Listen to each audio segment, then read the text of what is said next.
He is one of the most famous men on the planet. Probably after the Queen, Harry is the second most popular royal act, if you like. He's the member of the royal family that most people would say, I'd like to have a drink with him. A young royal who has stood out from the rest of the family. Harry is very accessible. He's very cheeky, he's very funny, he plays around with the press, and he's very naughty, and I think Britain adores him. But behind the smiles, Prince Harry has had to face unique difficulties. From his parents' very public marriage breakdown. Harry was very often devastated by what was so public. To losing his mother. He said that no child should ever have been made to do what he did. And struggling to find a role for himself. On the right! Quick! March! Tonight, royal experts and insiders lift the lid on Prince Harry's inner turmoil. If you look back over his life, you can see moments where his troubling side has come to the fore. And we reveal how the problems of his past led him to his present path. Harry blames the media for the death of his mother. He was determined that they wouldn't do for Meghan what they did for Diana. Living a life of privilege, are some of Harry's issues first world problems? Or has he been expected to suffer in silence in an institution famous for keeping a stiff upper lip?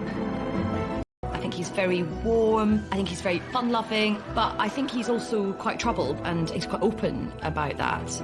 He is quite conflicted when it comes to balancing his private and public life, and really always has been. He said he wants to be ordinary.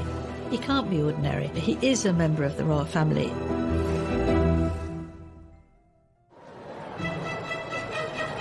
The 15th of September, 1984. The nation was at fever pitch for the birth of Prince Charles and Princess Diana's second child. Britain loves the birth of a royal baby. Charles and Diana were hugely popular, and everybody wanted to see whether they were going to have a little girl or a little boy. Crowds were gathering outside the hospital, outside the gates of Buckingham Palace, and they wanted to see who was going to be on the tea towel. The guy was christened in this. Looks remarkably well displayed. From the beginning, the spotlight was on the young Prince Harry. For Diana to have another child in fairly swift succession was of course joyous, and then when the child grew up and had ginger hair, and I think even from an early age has been quite cheeky with photographers and seemed to be quite contrasted to William in his temperament, there was of course excitement about him. When it comes to dealing with the press, Hung out at the press totally endeared him to the public, because people thought, here is a royal who's not one of the sort of stuffed shirt automatons. Here's a royal who seems to have a lot of personality, even as a little child. Some labelled it as cheeky, some as rude. Those people thought it was delightful. It was quite endearing when he was a young boy, really came to colour the way his views of the press were shaped.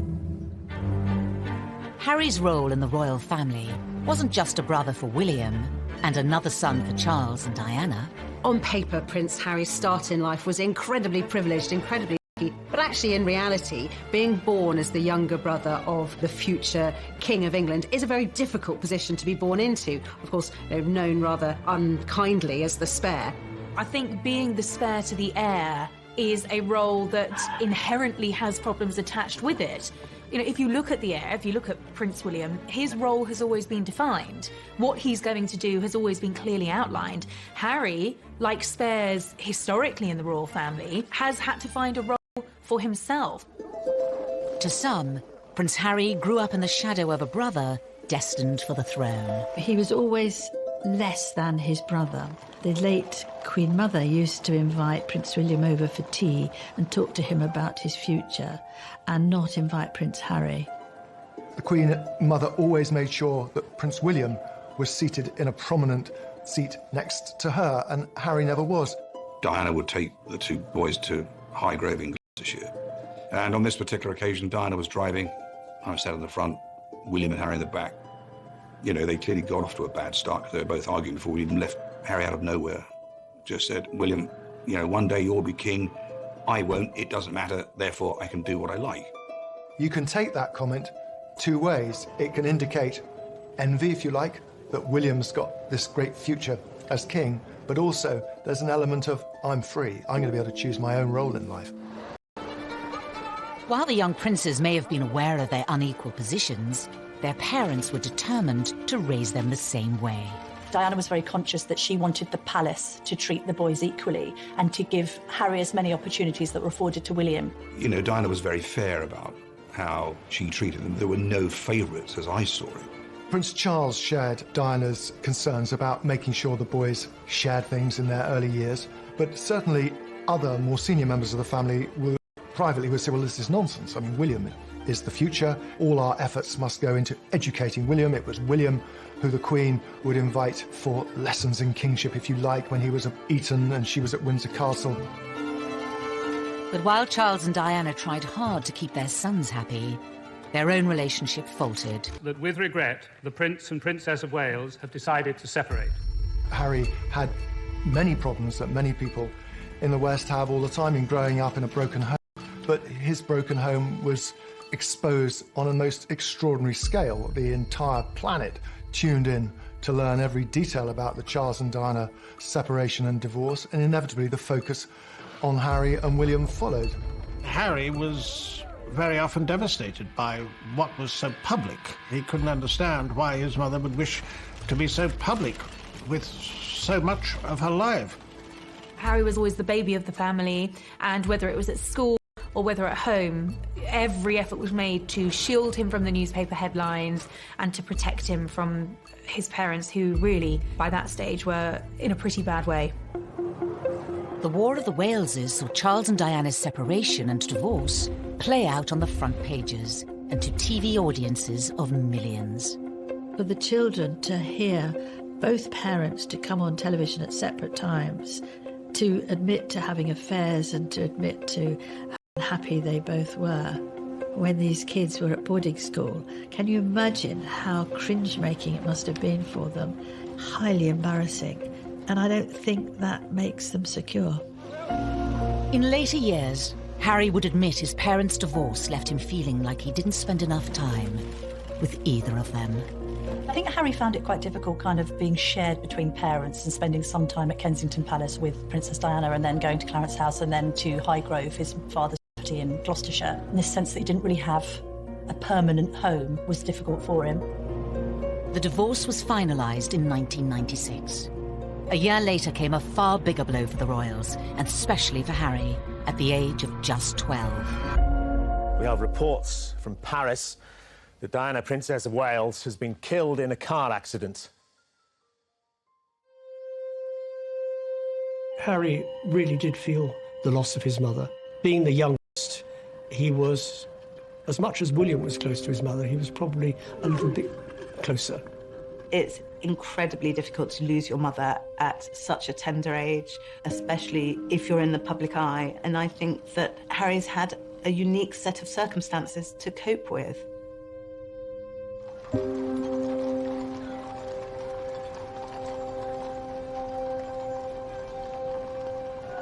Less than a week after Diana died, her funeral was watched around the world by around 2.5 billion people.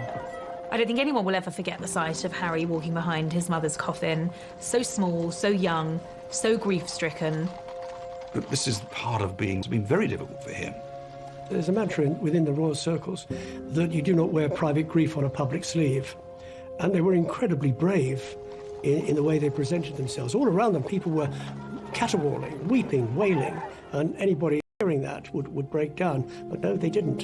Which was actually very selfish of most people, because somewhere in amongst all that national outpouring of grief, the private grief of the boys got lost. Ever since Diana's death, Harry has been in no doubt about who he blames for the tragedy. I think it was inevitable that Harry blamed the press for the death of his mother. In fact, it was much more grey. There were a lot of photographers outside the Ritz Hotel, but both Diana and Dodi chose to go out that evening. Being part of this family in this role, in this job, every single time I see a camera, every single time I hear a click, every single time I see a flash, it takes me straight back. So in that respect, it's the worst reminder of her life as opposed to the best. For 2 decades, Harry said very little about losing his mother. But in recent years, he has lifted the lid on the emotional turmoil he's been experiencing. He's said that no child should ever be made to do what he did. The experience of that, the trauma of losing his mother, has culminated in years of personal crises for the prince, something that he's struggled with in adulthood. And I think, having spoken so openly and courageously about the impact that losing his mother had on him, we now do have some understanding on just how much that has shaped him. Harry revealed he had been seeing a mental health professional to help him with his grief. It was a big surprise when Harry came out and said he'd had these mental welfare problems, the fact that he'd sought help, treatment. We learned that it was William who had not forced him, but said, you've really got to get some help here. We also learned that he'd taken up boxing to try and control his aggression, and the aggression was a consequence of his mourning, and he was still dealing with his grief over his mother's death. But it would take nearly 2 decades for Harry to seek help. In the years after Diana's death, the young prince would deal with his troubles in a very different way. The sadness and the grief would make him behave in a very inappropriate way. He had problems with excessive drinking and also problems with drugs.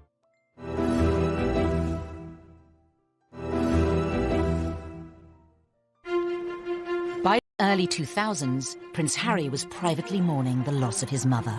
Prince Harry told me that for years he buried his head in the sand, and he did this from quite an early age. But in public, he was gaining a reputation. The party prince, the playboy prince, the hard-drinking prince. The first time I ever met Prince Harry, he was at a nightclub. It was the year of his A-levels. He was meant to be at home revising, and he was at the Kensington Roof Gardens, knocking back vodka shots, smoking Marlboro Lights, surrounded by a group of gorgeous blondes. That was Prince Harry. Harry's wilder side had emerged even before reaching his A-levels. A newspaper had been passed details about Harry drinking, being involved in lock-ins in local pubs, and smoking cannabis on occasions too.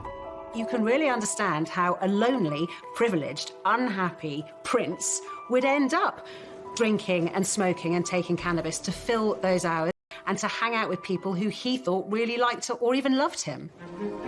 16-year-old Harry was made to visit a drug rehabilitation clinic by Prince Charles to educate him on what could happen if he didn't change his ways.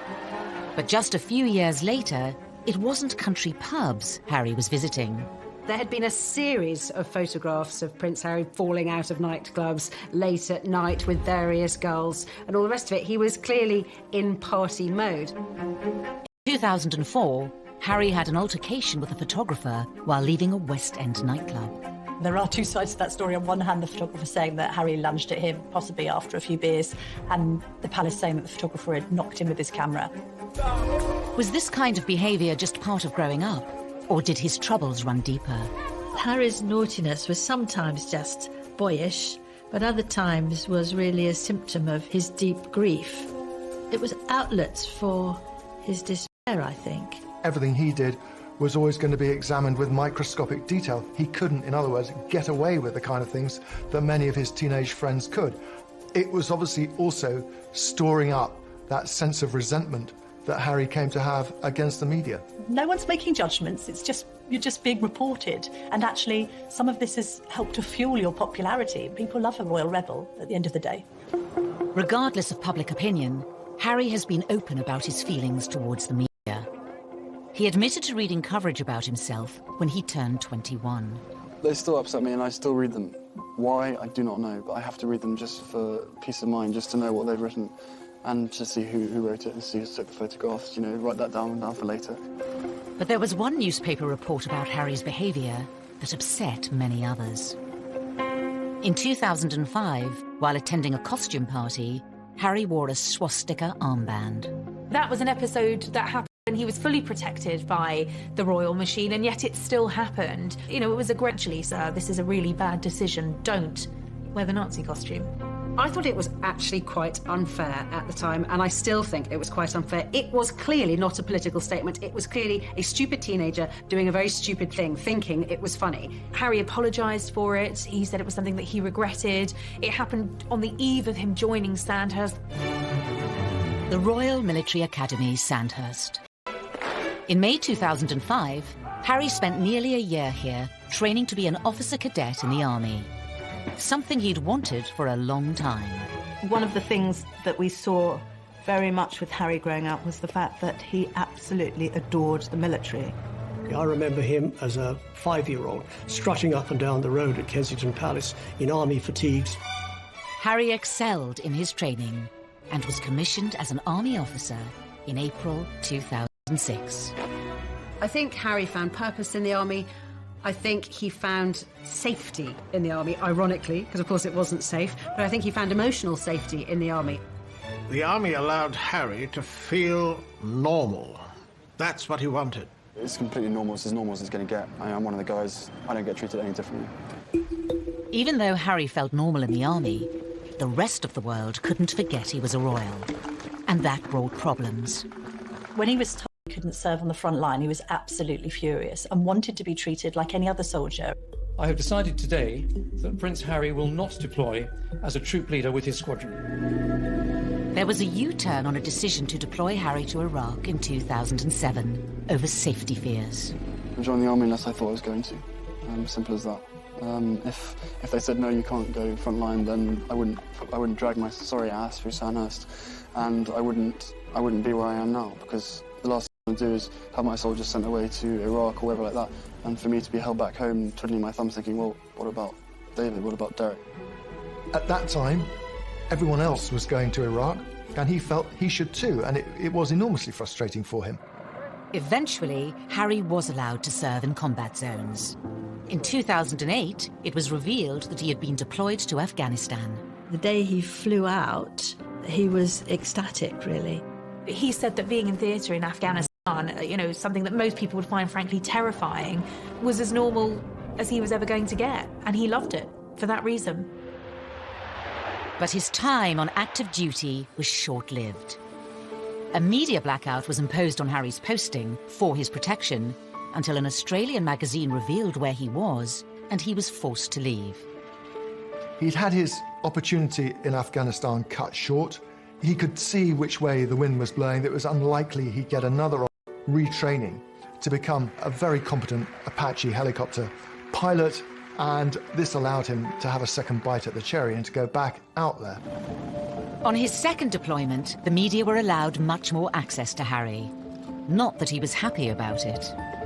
And so what do you think the public perception of Harry is?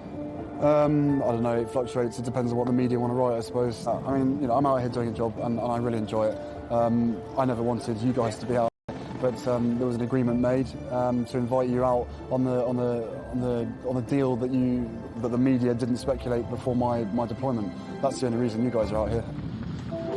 Harry may not have wanted the cameras there, but it did give the world a chance to see him in his element. If you speak to anybody in the military, they will always say he was absolutely fantastic. Being dragged away from my guys, I think it was all done, it wasn't done in the wrong way, but it was just...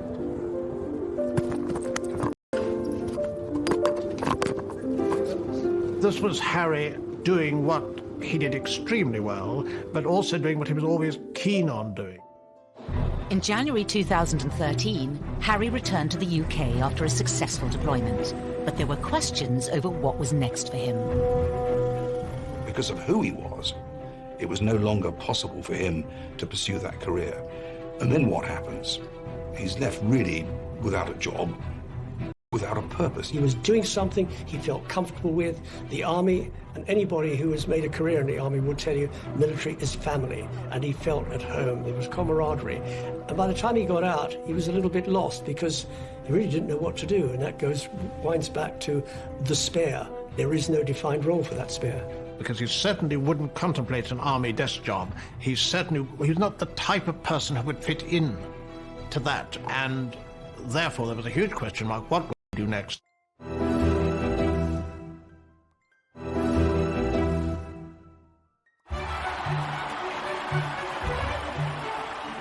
In April 2011, the world watched as the future King of the United Kingdom married his Queen.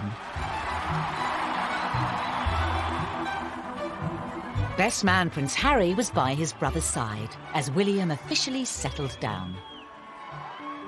Roger, if you can call 20 seconds and I request and as low as possible. But in between his army tours, was Harry ready for the same thing? They're still talking to you. Or did he still have some growing up to do? The Americans arrived, all is well in the Empire. It didn't seem then that he was yet quite ready to settle down. Oh, there it is.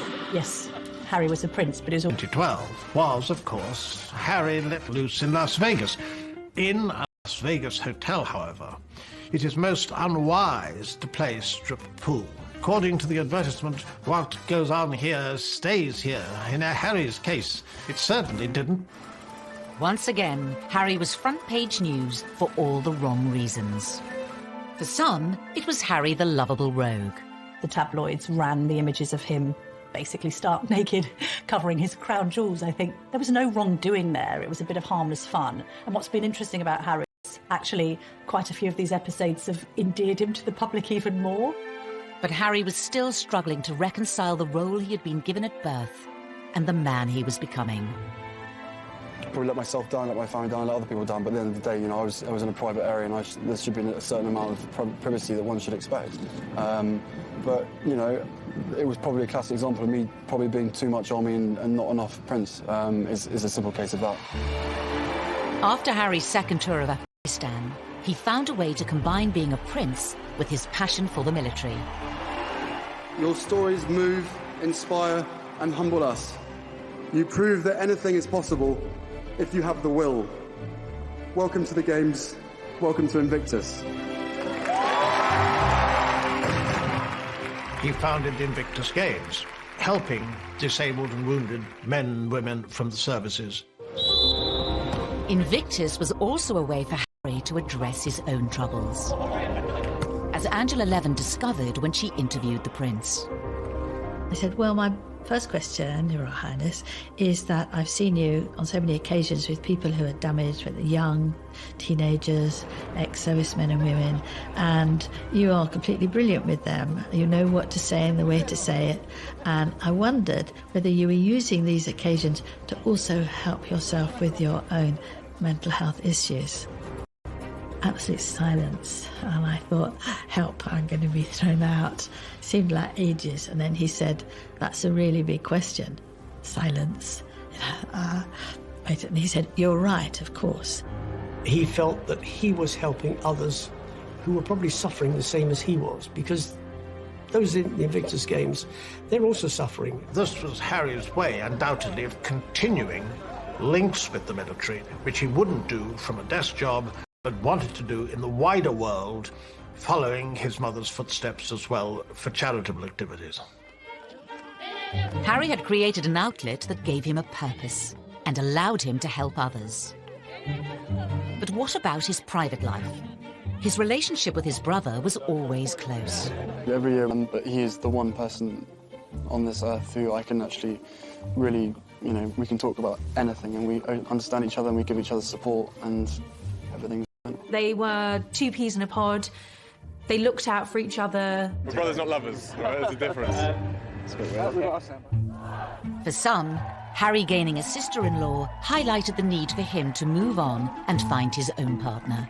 Inevitably, there was sort of a little bit of gentle mockery about him as a sort of the third person in the marriage of William and Kate on this occasion, of course, because they were so close, they did things together.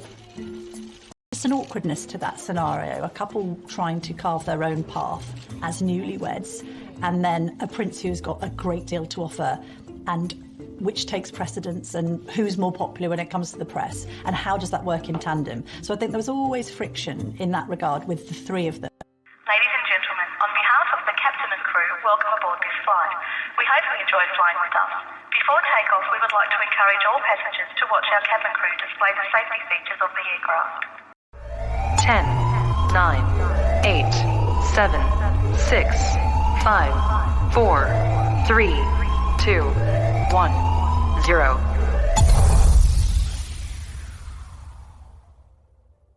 Welcome to the club.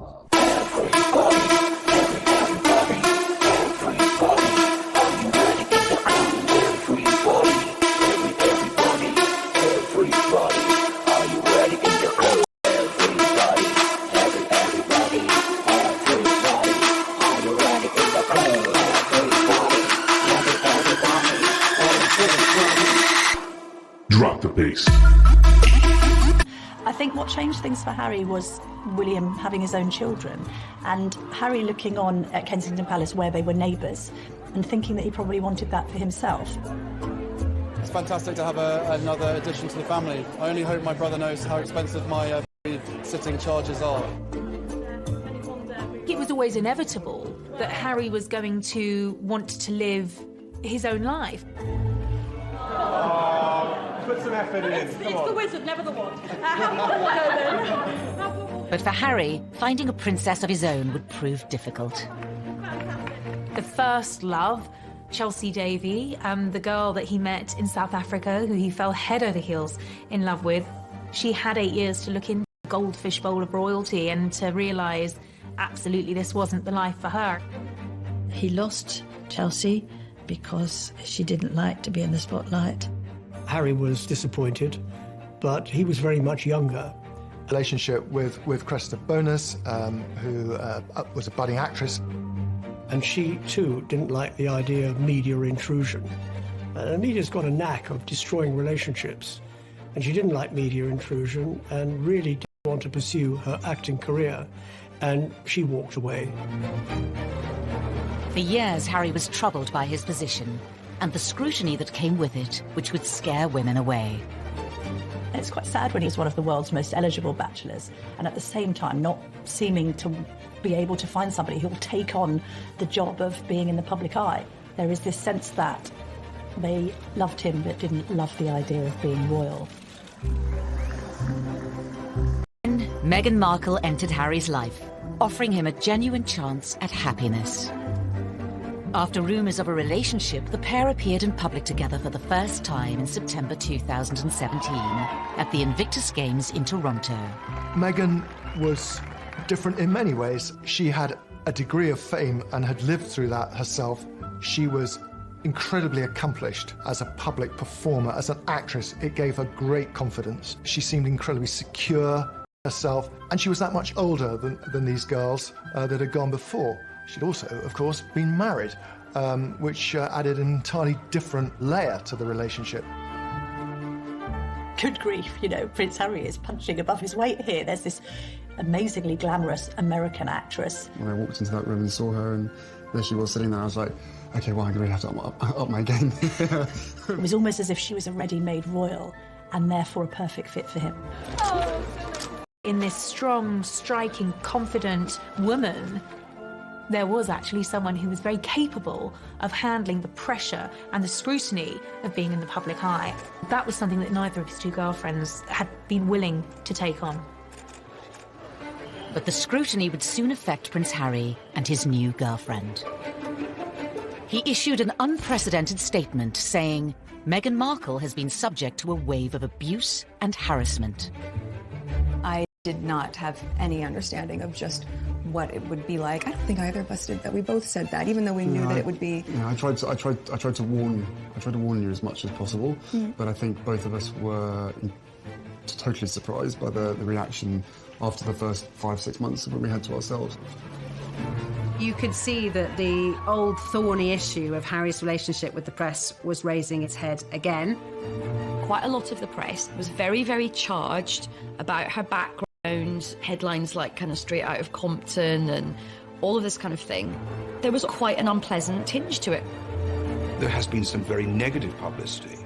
Not everything that was troubling Prince Harry was in print or written by journalists.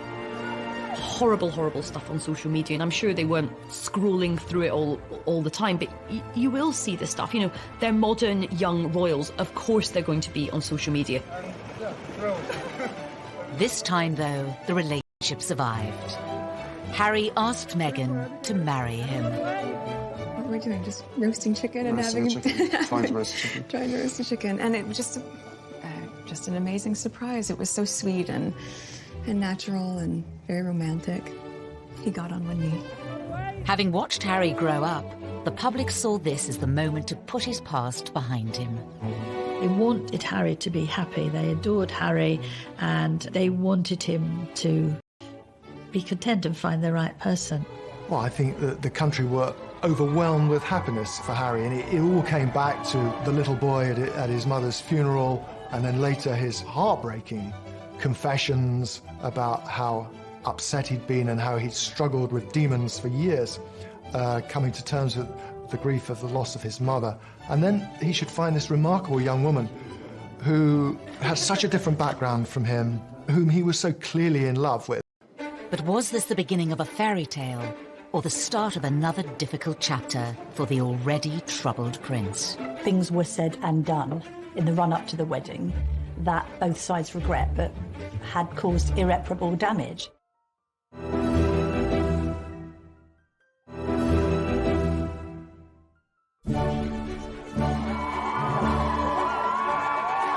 On the 19th of May 2018, all eyes were on St George's Chapel in Windsor. The wedding day was wonderful. Meghan looked beautiful in her dress. Harry couldn't have looked happier. The ceremony itself was so vibrant, it was so new, it was so different, it was so unique to the two of them. And I think it was the start of something very, very happy and very, very special. Nobody can deny that the wedding day itself was sparkling. It was magic. It was like Disneyland. But not long after, Harry was once again facing familiar troubles with the press. The wheels started to come off amid suggestions that the couple had been a bit difficult over the planning of the wedding, and that demands were being made that perhaps weren't quite in proportion with their place in the royal pecking order. He said before the wedding, what Meghan wants, Meghan gets, and I think he defers to her a great deal.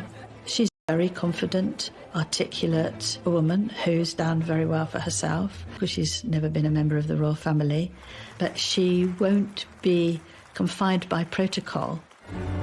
The level of perceived criticism against Meghan is something many say has had a profound effect on Harry. He saw echoes of what had happened with his own mother and thought, I'm going to speak out about it. And I know a lot of the press were very, very angry about this. So people were saying, how dare he have the temerity to break this code, that you would never, ever complain. But unlike other members of his family, Harry has not always observed the royal code of silence. After the birth of his and Meghan's son Archie, he became even more defiant. I will always protect my family, and now I have a family to protect. Everything that she went through and what happened to her is incredibly raw every single day, and that's not me being paranoid, that's just me not wanting a repeat of the past. And if anybody else knew what I knew, be it a father, be it a husband, be it anyone, you'd probably be doing exactly what I'm doing as well. I think Harry fears that there will be parallels between his own relationship and that of his mother, and he's very keen to protect Meghan and Archie. I mean, I have the two best guys in the world, so I'm really happy. He's so protective of Meghan because of his mother and this idea that he doesn't want any other woman in his life going through what Diana went through. The trouble is with that is he has rewritten history somewhat, because although there was undoubtedly a hounding of Diana, there was also a manipulation of the press. In the eyes of some, criticising the press for criticising them hasn't always been warranted. Meghan flew to New York for a baby shower. Now, nothing wrong with going to a baby shower. That's what Americans do. We don't do it so often in the UK. But she flew over a private jet. What's wrong with a commercial jet? They went to Ibiza and the south of France in private jets. What's wrong with commercial flights? And that's when they were getting criticised, because they'd been preaching climate change, they'd been preaching the environment, they'd been preaching global warming and doing all the things that they shouldn't be doing. Everybody deserves a critical word written about them. Nobody should be above reproach. The press accused them of hypocrisy, and there's no question also that they weren't, it seemed, listening to advice or paying much attention to precedent. All of this made the atmosphere very unhappy. While the press levelled criticism in public, behind palace walls, Harry was allegedly facing troubles of a much more private nature. One of the things that unquestionably adversely affected the relations between Harry and William, who were so close for so many years, was a series of rumours too quick in being engaged to Meghan. There was a brotherly discussion, which I think was voiced out of concern from William, but was misinterpreted as a lack of support. Things were said and done in the run-up to the wedding that both sides regret, but had caused irreparable damage. Was Harry losing the one person he could trust? The brother he was so close to throughout the troubles of his childhood? There are also clearly unresolved issues and a distance between the two brothers that has never been there before. In 2019, the brothers split their royal households. And later in the year, Harry even addressed the rumours of a rift. Inevitably, stuff happens, but look, we're brothers. We'll always be brothers. We're certainly on different paths at the moment, but I will always be there for him, and as I know, he'll always be there for me. We don't see each other as much as we used to because we're so busy. But I love him dearly, and the majority of the stuff is the majority of stuff is created out of nothing. But it's just, as I said, as brothers, you have good days, you have bad days. The writing was on the wall. It was, in effect, a declaration of independence. The Duke and Duchess of Sussex have announced that they are carving out what they call a new role for themselves. They intend to step back as senior members of the royal family and work to become financially independent. In January of 2020, Harry and Meghan announced they would be stepping down as working royals. Prince Harry and Meghan had been out in Canada over Christmas trying to work out how they wanted to proceed into the future. I think Meghan and Harry decided to step down as working royals because they felt that they were being constrained by the palace system. Once Meghan and I were married, we were excited, we were hopeful, and we were here to serve. For those reasons, it brings me great sadness that it has come to this. This is unprecedented. It is an abdication in all but name. It's pretty seismic for the House of Windsor. There was a sense of being hurried about it, and I don't think the Queen, for one, was quite ready for it to come out as it did. After negotiations with the Queen, it was decided Harry and Meghan would lose the title Royal Highness. They would no longer receive royal funds. The official departure date was set for the end of March. But it seemed Prince Harry was keen for the new chapter of his life to begin. Before giving a speech in Edinburgh, Ayesha Hazarika was the first person to introduce the new, titleless Harry to the world. I met him, and what happened was I was going into the room and I was very unsure about what to call him. I mean, his advisor just said, look, just call him Harry. Just call him Harry. Please give a big, warm Scottish welcome to Harry. I turned him from a prince into a commoner. I have that effect on people. But it was actually very fitting because this was him ending one period of his life and beginning a new period. Harry and Meghan's final royal engagement was in early March, and for some it seemed the prince's troubles were still on display. To use common parlance, the Commonwealth Day service was #Orcs. There was quite a lot of tension there. There was some interesting body language with both of the brothers studiously examining their programmes and not really talking at all. Meanwhile, Meghan's there with a megawatt smile, trying to make the best of things. The lack of warmth between them was, well, yeah, I mean, from having seen them so close for so many years, it was quite startling. The couple plan to split their time between Canada and the UK. Whether that will solve Harry's troubles remains unclear. We will see whether or not that brings the contentment and the peace that they're seeking. He knows in his heart what he wants to be. He said he wants to be ordinary to me. He can't be ordinary. He is a member of the royal family. Wherever he goes, he will be known as a member of the royal family. It's still unclear how the couple's new life, away from palaces and courtiers, will pan out. The Queen has made it very clear that she would always welcome him back, and arrangements where they have to drop the titles and not receive the sovereign grant and all these restrictions are only for a year, and after that it's going to be looked at again. So they're really under the watchful eye of the royal family for the first year, which they probably don't like at all. The future for Harry and Meghan poses many questions. Will they be free to speak their mind? Recently, Harry was caught off guard by Russian comedians in a prank phone call in which he spoke candidly, unaware it was a hoax. I don't mind saying this to you guys. I think the mere fact that Donald Trump is pushing the coal industry so big in America, he has blood on his hands, because the effect that has on the climate and on the island nations far, far away, again, out of sight, out of mind. I think he's definitely going to be off the leash. I mean, I don't get the impression he's going to be sort of gratuitously, confessing all, but there will come a point where I think the lid will get lifted on this whole saga. Despite his popularity with the British public, Harry has long been a troubled prince. Will his dramatic break from the royal family finally allow him the freedom to start a new life and leave his troubles behind? Maybe it'll work for them. Maybe he'll be a much more... They find themselves, and they are equally as successful as they have been. There is a great sense of loss, that this is Britain's loss, this is the royal family's loss at the end of the day, and it's North America's gain.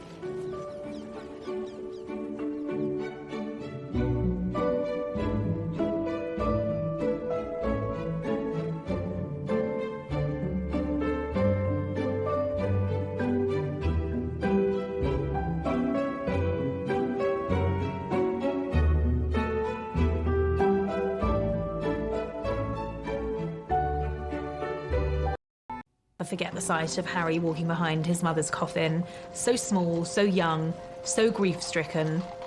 But this is part of it's been very difficult for him.